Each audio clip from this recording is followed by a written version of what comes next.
नमस्कार दर्शक बंधु मु आज यही वीडियो रे आपण मानू कहवाकू जाउछि मटर आलू चटपटी किपरि प्रस्तुत करंती। जदि आपण माने केही चैनल रे नुआ थांती चैनल को सब्सक्राइब करंतु एवं पाखरे आसुथिबा बेल आइकन टी ऊपर प्रेस करी पुनी ऑल नोटिफिकेशंस ऊपर क्लिक कर दियंतु। ताहेले एमिति जहा भी किछि नुआ नुआ रोसेई संबंधी वीडियो अपलोड करी सर्वप्रथमे आपण माने देखिबा को पाई परिबे एवं चैनल को यथेष्ट मात्रा रे लाइक शेयर करबा को मध्य भूलिबेनी। ताहेले चलंतु देखिनबा मटर आलू चटपटी किपरि प्रस्तुत करंती एवं एथि पई कोन कोन सामग्री प्रथमे नेबा को हुए।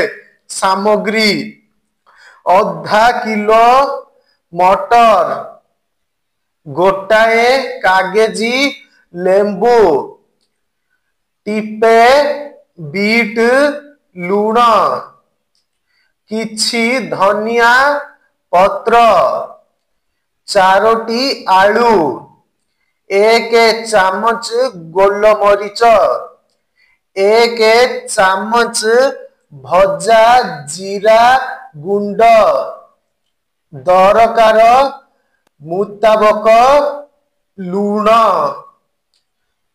प्रस्तुति प्रणाली आलूर चोपा छड़ाई छोट छोट चारि कोणिया भाबरे काटिबे। आलू मटर मंजी लूण देई सिझाई देबे। एही सिझा को पानी सुखाई ओल्हाई देबे।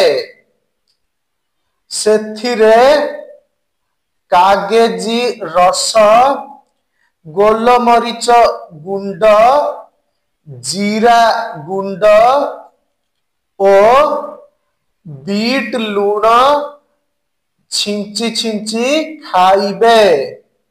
धनिया पत्र किछि चुना चुना करी काटी देई एथिरे देई देबे।